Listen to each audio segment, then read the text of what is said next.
Hey, hey, hey. How are you? Hey. How's everybody doing? Welcome to the Service Alliance Group podcast. Each week you've been doing that. Hey. And then last week I got tripped up on I it. just did it to mess you up because of last week. Hey. Wow. I got to keep you on your toes, Jason. Yeah, I got sandals on right now, so that's easier to do with, or slides, as the kids say. Yeah. All right. Well, this week we're talking about how a true CEO would run an appliance repair company. Well, there you go. This should be interesting how neither one of us are appliance repair owners. I mean, we're business owners, though. So the good thing is, I think you could put in here. I think we lost you, Jason. Jason's froze up. All right. Well, until he gets back, you just got me. So today, we're talking about how a true CEO would run an appliance repair company.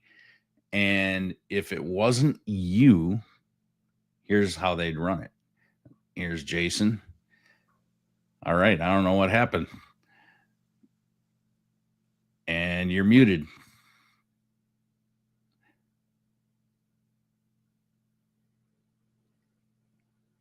Well, until he's back, most appliance repair owners start as technicians. They're great with tools, but they're not trained as CEOs. And the trap is they're running a business like a job. And if that's Can you hear me now? I can. Hey, there we go. I have a cable that has a very slight short in it, and it goes right into my laptop. And if you just barely touch that, sometimes it just goes, I don't want to work. Yeah. But I'm here. Yeah. Awesome. Glad to have you. Hey, it's glad to have you watching, Jason. Good to be back. Good to be back. I just flew in and boy, are my arms tired. Oy vey. Yeah. Well, as I was saying, the trap is you're running your business like a job, constant money problems, no delegation, and no freedom. True. So today's theme, we're talking about what it's like, what it looks like if a real entrepreneur and CEO stepped in and ran your company for you. Yeah, I was mentioning you got this dubbed. I know you guys head towards the appliance repair world, but really, like the book I was talking about before, HVAC Spells Wealth, it's really how a true CEO would run a service repair company, an electrical repair company, a heating and air repair company. It all applies. So this is for everybody. Yes. Got a roofing company. Absolutely. Hey, how a true CEO would run a roofing company. And boy, I've got a CEO of a roofing company locally that I think would be great for this podcast to come on, and I'm going to get you two connected. Let me write that down. He's got a couple of incredible books. His name is Terry Gwaltney. He owns Integrity Roofing locally. And yeah, I've got a couple of his books over here. I'll get you two connected. That'd be a good one. All right. Well, I'm going to pray us in and we'll get this thing started. All right, Lord, give us the wisdom to be good stewards of our business, learn to be CEOs and have more freedom and be aligned with the way you would run our businesses, and allow us to get out there and just do things in a biblical way and run our businesses as great stewards of the business that you have provided us and the customers that you have brought to us. It's in Jesus' name I pray. Amen. Amen. So I guess since you did the prayer, I'm doing the Bible verse. You do the verse. You said surprise you. True. He always asked me beforehand, do you want to do the prayer or the Bible verse? And I'm like, surprise me. And yeah, it keeps me on your toes that way. So like you said, stay on your toes. I'm going to go with Exodus 18, 21, and 22. So Moses's father-in-law, say that 5 times fast. Moses's father-in-law says, appoint capable people to lead smaller groups so you don't burn out. So for me, this says delegation isn't optional, it's biblical. So find good people. I don't want to say to run your business, but to appoint, to put in those spots that are better than you. Always hire people who are better than you. Who, if you're weak in an area, say you're weak in marketing, hire somebody that knows marketing well. If you're weak in customer service, hire somebody who knows customer service very well, and put those people in charge of that one little thing. It's like with our business, how a true CEO would run a I don't say answering service because Shayna will snap on that one, but a virtual receptionist company, right? Shayna has done a great job of putting, we have a client success manager and a team success manager. We call them coaches, team success coach and client success coach in place. And they kind of run the floor. And then Shayna oversees and Austin oversees certain parts. And so it works out great. So delegation isn't optional. It's biblical. Yeah. Absolutely. There you go. That's all I got to say about that. So let's talk about the technician trap. I mentioned before, most people start out as technicians and they're not trained as CEOs. They start out as great technicians, working for somebody else. And they're like, hey, why should I do this for this guy when I can go off and do it, for myself? And then they realized very quickly, oh, there's no stability here, or I have to build the stability. Yep. And they have no clue what it really takes to run a business. So they've never learned how to be a true CEO of a company. Being a technician in any industry, I don't care what it was, being a business owner is a completely different thing. Two totally different animals. Just because you know how to fix something doesn't mean you're a business owner. No. And 1000%. Yeah. And I have learned that the hard way. I thought I was an excellent collision technician. And then I got into the office. And then I started running my own shops and became a partner in some shops and multiple shops, and found out very quickly I had a lot to learn. Yeah. But since I wasn't the only one, I actually had the support, infrastructure there to back me up and teach me what I needed to know. So it was a massive learning curve. And I very quickly realized that no matter how much I knew about how to fix something, I had to relearn an entirely new thing. Yeah. So, well, like you said, you became the boss because you're good at fixing stuff, but being a tech doesn't make you the CEO. Yeah. And the biggest thing that I had to learn was how to manage people. Yeah. That was the number one thing I had to learn. It wasn't doing the books. It wasn't doing, managing orders and things like that. It was managing people. Yep. And that was probably the hardest thing to learn. As Marcus Lamona says, people, processes, and product. Yeah, the three P's. In that order. People, processes, product. I would almost say you're going to have the processes before the people. I mean, you can have the people, but if you have the process first, then it's easier to manage the people, right? The people help you create those processes. True. If you don't have processes, they can help you create them and figure that out.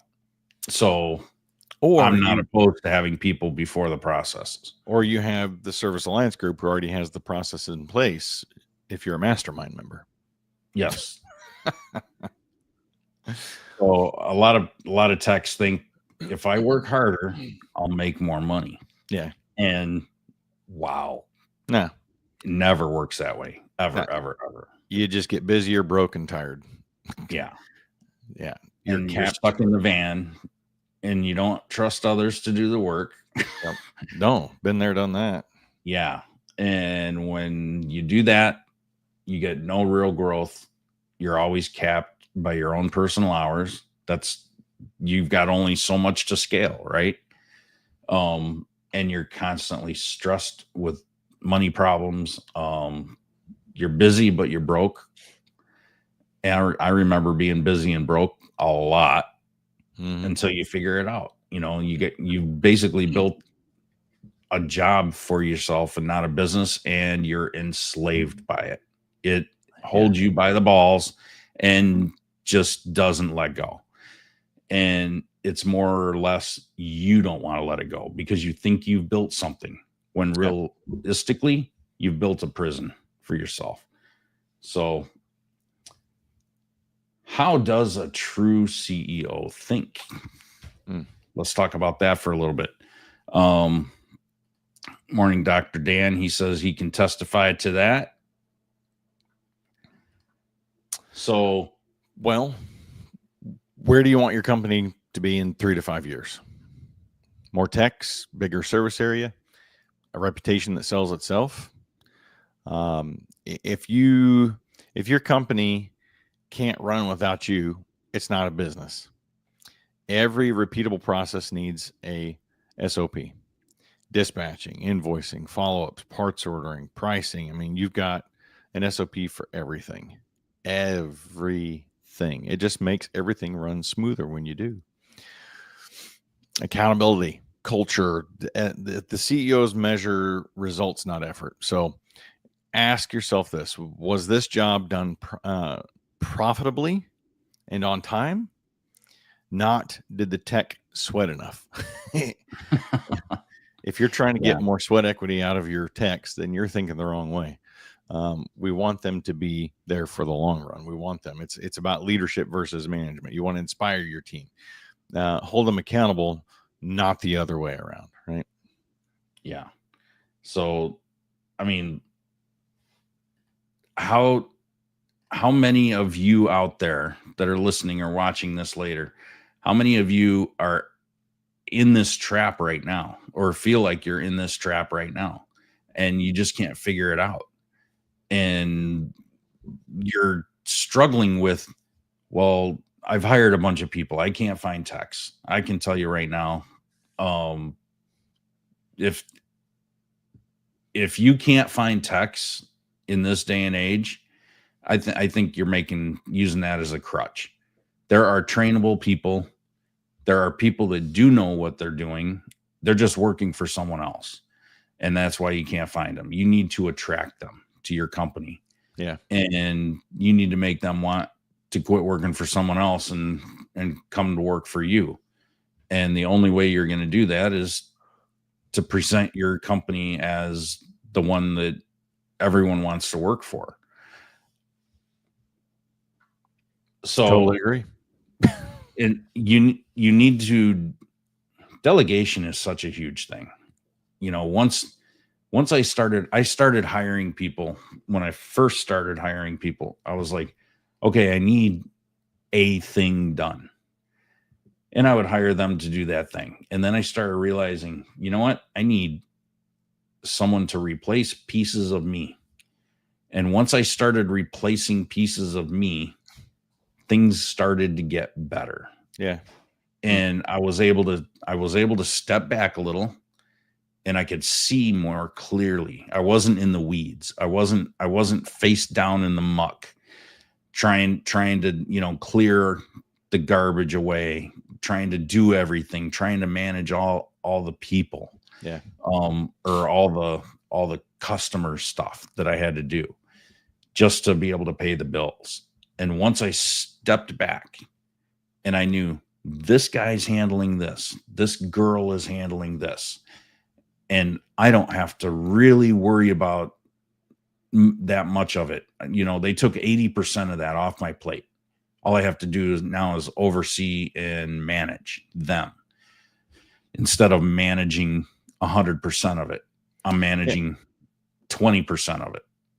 Dr. Dan's got a good one. It may take a long time, but it's better to train them. I think give me someone with great customer service skills. I can teach them how. I totally agree. I actually took a lot of guys and a couple gals who were not even in the electrical world. I met them. They were working at, different places in customer service and other aspects. One kid came from the grocery store, and I brought him in and trained him under my wing. Another guy I met at church. He did a lot of sound stuff, and he was very technical, and he got along with people really well. And so I brought him in, and I think about all the different apprentices that I had over the years doing electrical work, and how many I trained that did not have any electrical aspect skills whatsoever. And it was just they were really good with people, and that is a good part of the battle. I agree with you, Dan. I think it's easier to find someone who's good with people than it is to find someone that's super skilled in what you do, right? Yeah. You're not going to find a mini me that you can just have them step in. That's a unicorn. It's rare. But if you find someone good with people, like Jason said, you cannot teach someone easily to be good with people. That is a skill or a personality trait. Yeah. That is something that you cannot teach. Now, I've seen people who are great with people, like super great with people, but when it comes to teaching them how to do things, Yeah. they are dumber than a box of rocks. And it's like trying to teach a bird how to swim or a fish how to fly, right? Yeah. You need to find the right place for the right person. And if you find someone with people skills, 90% of the time they're teachable, and you'll be fine. Yeah. You started talking about it a while ago. What am I doing that someone else could do 80% as well? Social media is a great example. I talk to so many guys in the service world that they're still doing their social media instead of going out and doing what they do best. And we've got tools that help us with that. But still, even if it's 1 to 3 hours a week that you're getting it down to managing your social media, who do you know that you could pay $15 an hour to do that for you, so you can go ahead and go do your $300 an hour, $500 an hour type of CEO work, right? Mm-hmm. So think about that one. Techs handle service calls. Your dispatchers, your admin, they schedule, follow up, customer communication. Your bookkeeper, accountants, they do money tracking. Your CEO, as CEO, you should be focusing on the growth of the company. You should be focusing on the training of the people in your company, different partnerships that you're working with, even your vendors. I totally consider my vendors partners in my business. I would treat them as good, if not better sometimes, than my technicians, because I knew, hey, if I was going to be short this month, I'm going to have a conversation with him. I need your help. If you can give me an extra day or two to pay my bill. We were fortunate that I can't even remember in the 20, 30 years that we had an account with our main supplier that we ever had to have that happen. So we had a great relationship with our main vendor. He started, we were account number 502, and he started with account 501. So we were his second customer when he opened up many, many years ago. So treat your vendors very like they are your partners, because they are a huge part of your business. And then also you should be focused on leadership. So CEOs focus on growth, training, partnerships, leadership. That's 4 huge aspects of your business. There's other things, but I think that's a 4 main parts. Well, and leadership automatically comes at the forefront of that. Yeah. Oh yeah. That's you can't do any of the rest without being a leader. Well, you can't say leadership without leading, or exactly lead. Something like that. All right, then it would be leadershiping. And I mean, delegation is scary. There's fear of mistakes and costs, but not delegating costs you way more in missed growth. And if you've never gone through this, you're never going to understand it. Mm-hmm. Once you start going through it, then things will start clicking, and you're like, wow, I never thought this would work as well as it does. but it works really well. And look at any successful company that has grown or scaled. This is what they do. This is what every single one of them have in common. And it's not that hard to figure out. It's a lot of work, but it's not hard to figure out. Mhm. It's a simple principle. They've been doing it since when? It's recorded in the Bible. We know they were doing it back then. So, I mean, thousands and thousands of years they've been knowing this concept as truth, and it works. I was gonna say, what about cavemen? I mean, I think they delegated. They drugged the woman by the hair, and they went and got the woolly mammoth and took it to the woman. Here, woman, cook. I'm waiting for Shayna to come in and smack you upside the head. We were at a motorcycle rally, and I got to be careful with this one. I was given a patch to give to Shayna, and the guy that gave it to me, he goes, "If she wears it, great. I'll say something, but don't tell her who gave it to her. It's a friend of ours." And it was a lady's patch that has a sandwich on it. I'm like, oh boy, this could be trouble. Nice. All right, well, let's talk about money management. The CEO mindset versus the technician mindset. A technician mindset is that as long as there's money in the bank, we're good. I got money to, go out and eat lunch or take my woman out to a movie or something like that. The CEO mindset, though, is money managed, forecasted, and intentional. So having a cash flow forecast of your 30, 60, 90 days out. That profit reserves, like the Profit First style.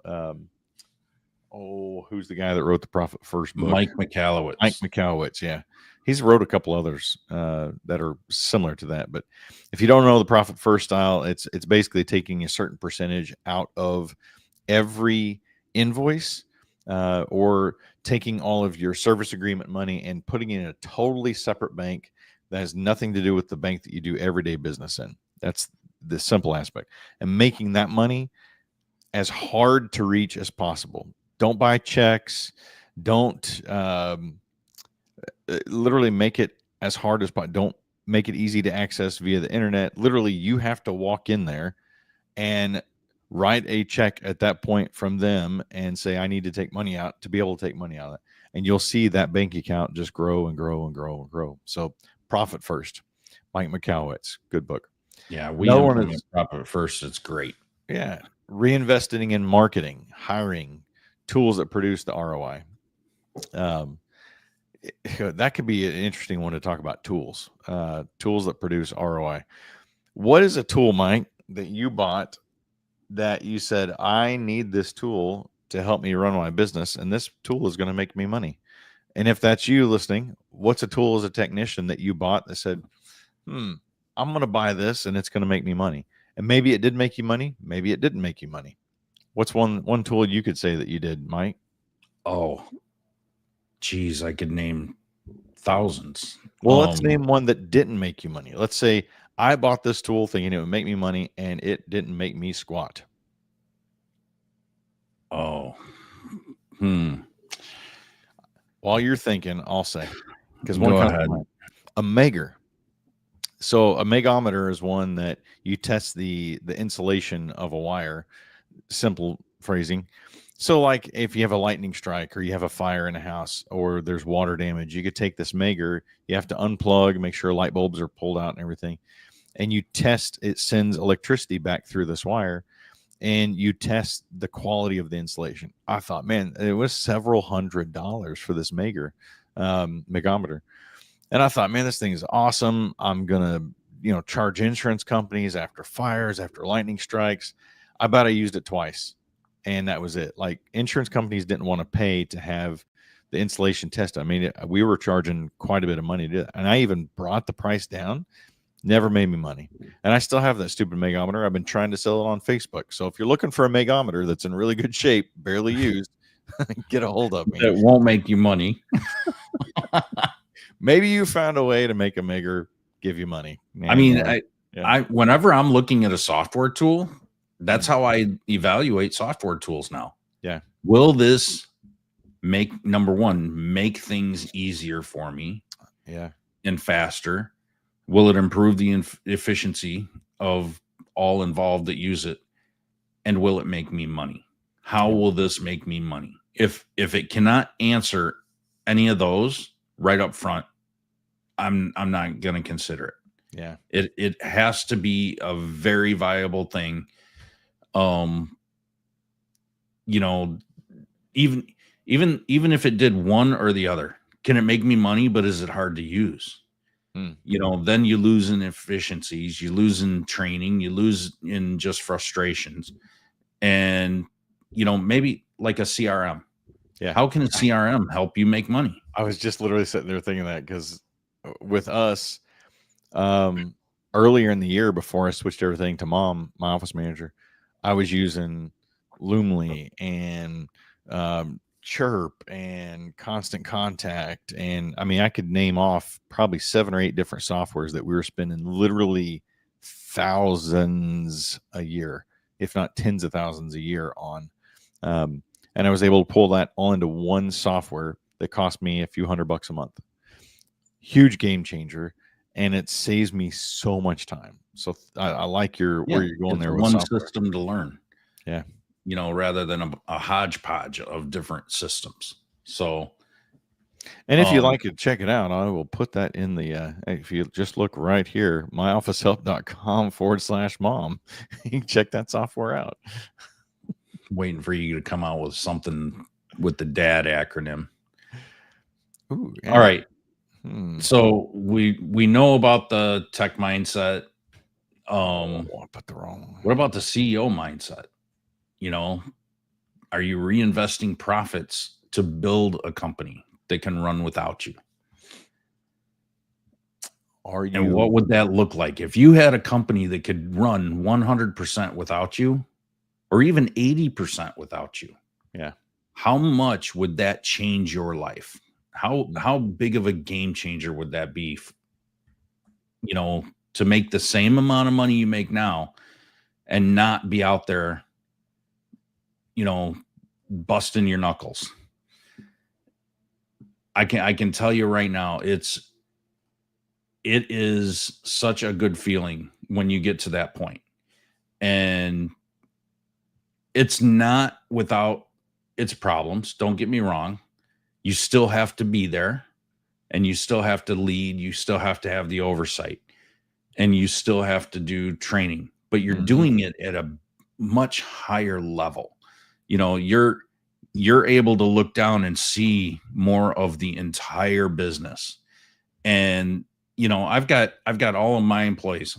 I get updates every single day on exactly what they're doing, who they did it for. And I don't reply to them. When they give me the updates, I don't reply to them. I just want to know what's going on, because when I get involved and have a customer ask me what's going on with this, I'm informed. Right. But I have this overall umbrella over the top of everything that I can see into my own business. And we have a lot of reports and KPIs and things like that for each one of our departments that I can see if they're hitting the numbers. I can see if they're doing, I can see if I have to get involved in a certain area. Otherwise, it runs. Yeah. And it gives me the freedom to step back and work on the strategic end of the business. And I don't have that feast or famine cycle anymore. I can take care of my customers better. And it's easier to correct when things go wrong too, because you're not such a huge sway off track. You're just making little corrections along the way. Yeah. And if you do need to replace somebody, it's easier to plug somebody in. It's not easy, but it's easier, because you know that position is outlined in your SOPs, and it fast tracks everything. So accountability systems are important. when you're scaling. A CEO is definitely going to put all those in the KPIs, like I said, calls booked, your jobs completed, average ticket size, your revenue per tech, reviews per tech. Everyone has to have a clear number that they own and that they're accountable for, and it's built in. And that's how you need to run a business as a CEO. And for example, your dispatcher accountable for booking percentages and the tech accountable for revenue and reviews. Have you ever thought that your dispatcher, your CSR, has to be accountable for the percentage of calls that they actually book? Yeah. There's so many out there that, I'm getting so many calls, and the amount of calls is the KPI, not the percentage that they converted on the phone into a bookable job. And then you need to also make sure your techs just aren't, what percentage of walks are they taking to where they're just collecting the service fee? That also has to be a KPI. You want that to be minimal as possible, right? People don't look at those types of numbers in most cases. They're just looking at volume and only volume, but they're looking at it in the wrong way. It's all about the volume, but it's also in the percentage of conversions that happen on each end. And when you're dealing with phones and a technician, you've got two different KPI percentages that you need to look at. So if you're late, disorganized, skipping reports, don't expect another team member to do it either. This is something that you need to do. So our final thing, the freedom factor. That's what all this leads up to, right? What kind of end goal are you looking at as a CEO that you shouldn't be just interested in more jobs? Like I said, it's freedom. Mm-hmm. So you need to begin with the end in mind. That's one of the things. And I'm going to be going into this much, much deeper at PSA. Freedom of time is number one. You're not trapped in your service calls. You're not trapped on the phone. That's going to help allow you to have freedom of money. It might be a strain when you first start doing this. There's going to be a money strain, especially if you're not used to it and you haven't figured out how to make it work. Mm-hmm. But it's temporary. And then once you get it figured out and it starts churning and rolling good and smooths out, you're going to make more money. And then you're going to have freedom of impact. You're going to create jobs. You're creating opportunities in your area, and you're creating more stability for your team. And the more stable your team is, the more stable your business is, the more people will want to work for you, because that's what they're looking for.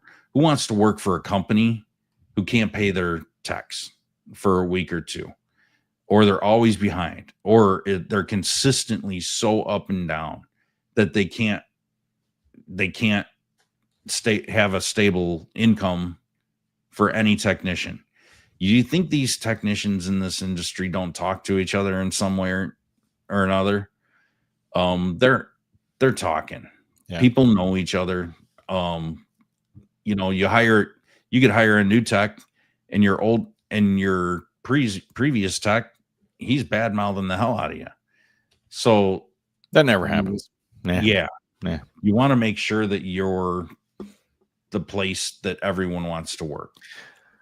Before we leave, I wanted to go ahead and throw this book out there. I mentioned it earlier, but the more and more we talk about what we're talking about, it's like, I think this would be a good one to throw out there. So I put it in the comments there as well, but it's called Culture Near: Building a Team That Beats the Odds by Terry Gwaltney. You can go to terrygwaltney.com, I believe is his website. But it's a great book on leadership and how you can attract top talent, the secret to producing excellent customer service on a consistent basis, and a whole lot more on leadership. He started a thing called Man Camp, I think it was, here locally, and it's just become a really good thing. So anyway, check out Terry Gwaltney. Good guy. Yeah, another good one. Speaking of PSA, Tom Howard, the VP of Service Titan, is going to be the keynote. Oh, cool. And he's got a book called Fetching Millions. The secret from a successful trade service business owner. This guy has started and sold multi-million and billion-dollar companies. Yeah. And he's got this book that recently came out, and I'm not all the way through it, but it's pretty good. But he talks about all these systems and what it takes to build a company. And he's the type of guy that builds a company as a CEO, not a technician. So if you're looking for insights, this would be a really good book too. Cool. All right. So what's the challenge this week? We should throw out a challenge. Pick one task to delegate, even if it scares the crap out of you. Implement one accountability measure. Why stumble on that one? KPI, scorecard, weekly review. And then just a little reminder, freedom requires systems, discipline, and courage to let go. You got a mastermind coming up soon, don't you? September 20th? We do. September 20th, right before PSA. Does it way down there? I'm going to talk about expanding your service area the right way. Yeah. There you go. This is a good way that you could expand your business and hire a second or third tech. Yeah. So this is how you can start scaling your business. So servicealliancegroup.com. If you're an all access member, you'll have access to the next mastermind on Saturday morning, the 20th. And if you like the content, what do they got to do, Jason? Well, they got to pay the fee, but I'm going to give you some closing encouragement to help you with paying the fee. So as we close out today, the technician thinking keeps you small, broken, exhausted. CEO thinking builds systems, delegation, and accountability, and that will equal real freedom. So step into that CEO role that God is calling you to. Build the business that works for you, not the one that you're trapped in.